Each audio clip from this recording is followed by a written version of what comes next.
in our lifetime, we will bear witness to a cosmic event in the beginning of an age. It has upheaval, it has changes, it has great shifts and great perspectives, and some of it is a little frightening. Unless you realize that this happened, you chose to be here, and you were chosen to be here. And that's why I wrote Secrets of the Light with my wife, Catherine. I can tell you something, guys. I've been through 3 near-death experiences. Struck by lightning, 28 minutes, 2 years to learn to walk and feed myself, from utter depression and humiliation to helplessness at 25 years old. Got struck by lightning again 3 years later. Didn't get it the first time. Hi, Dan. We're going to kill you again. You hard-headed dumbass. What? Listen, guys, I didn't go to hell none of the 3 times I've been over there. What do you think's worrying me? You worrying about it, I'm not. I already been there. And then I had open heart surgery. Open heart surgery at 39 years old because of being struck by lightning twice. And then I had open heart surgery 7 years later. And in that open heart surgery, I spent 3 hours in surgery, 41 hours in recovery. Then I had a massive grand mal seizure and went to the neurocardiac ward and given an 8% chance to survive. So I don't really have time to be wondering about what anybody thinks. I don't care about whether there's a life after death. I don't care what you think. It's there. Whether you're a great, powerful, and mighty spiritual being, I don't care what you think. You are. Whether we're about to enter a world,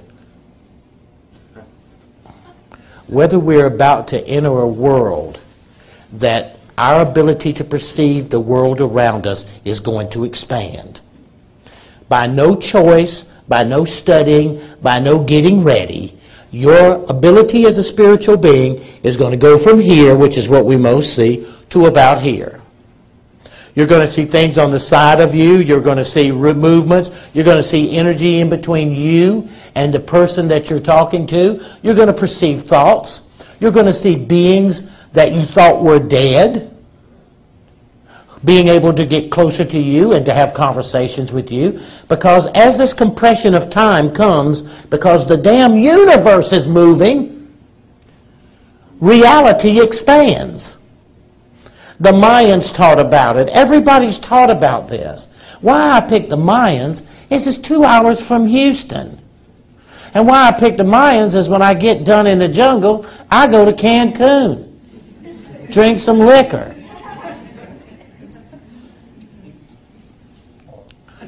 We live in the greatest opportunity to be the holiest, most divine, and caring spiritual beings. That energy is going to come through crisis, through innovation, through technology, but that opportunity is what's coming.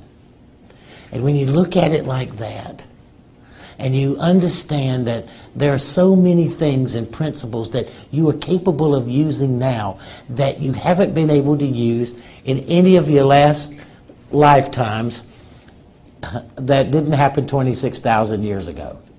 You'd have to go back 26,000 years, or how many times you've been here or lived or whatever it was, to have the same opportunity as you have right now. And you can't afford to miss it. So when I wrote The Secrets of the Light, I tried to put in this book stuff that you could use as a guideline. But let's say this is the end of time. Let's say all this stuff is going to happen.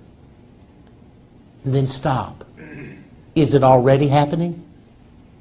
Yes. It's already happening. So I took a truth. How do we explain to spiritual beings what we're doing here? Not from our purpose in life or all the fear from the Patriots Act, but from who we are as a spiritual being. in our present moment, who and what in the world are we doing? That would be truth number 5. Now take a breath. This is why you're here.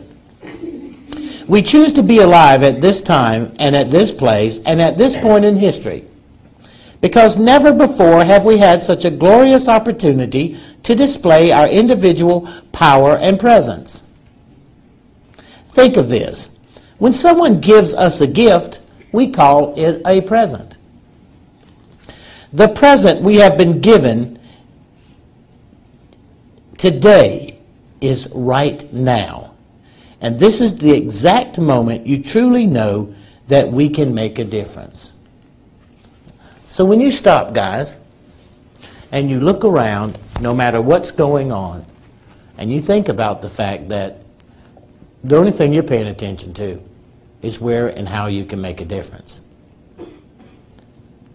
I'm giving you secrets that will allow you to escape so much of what other people will be doing when they're frightened and when they're scared or when they're lost or when science passes away or innovates or religion passes away, and whole concepts that we've had even to the point that we don't live in the same solar system that we lived in 2 years ago. Do you realize when you see this on the front of Newsweek magazine how dynamic that possibility is? That we don't live in the same solar system. The entire structure of consciousness as it's evolved from that the earth was flat to we were the only people here, to the fact that there's no other place in the billions and billions and billions of planets, that we're the only ones that exist. What do you think we're being set up to be told? They now discovered water on Mars. Hello? And where there's water, what is there next? Life. The changing face of time, everybody. Without any question, in your lifetime, there will be no doubt that we are not alone. What does that mean to you now? Within your lifetime, the fact that you can teleport, that you can be dematerialized and materialized somewhere else. What we watched in Star Trek, go to the transporter room. You won't find a scientist that will tell you, theoretically, that is not possible. Any scientist will tell you, based on quantum dynamics and theory, that not only is it possible, it's highly likely to occur in the next 20 years. Changing face of time. The British are taking rabbit eggs and implanting human DNA in them in experiments in England. Franklin bunny. You know Frankenstein? Well, we're going to have Franklin bunnies in England in the next 3 years. The changing face of time. Think about it, guys. Look at the grandiosity of the courage that you've taken upon in yourself as spiritual beings to live now. Take a breath. Own it. Own that in yourself. Feel it. You can feel it because I'm just telling you the truth about us and the dynamics and the joy of it. Okay. Next prediction. I believe that in the next 3 or 4 years, the whole idea of that somebody's dead and went somewhere will just disappear. Because when we go from analog to digital, digital creates that you can take a single note and break it down into 1,000 parts, or 1,000,000 parts. And you can take a nanosecond, a millionth of a second of a note, and put the front in the back in the front, the middle on the side, and create an echo using that same single note. Stretch it out 1,000 miles, or bring it together in a nanosecond. So all of a sudden, we're entering a conscious dimension of reality.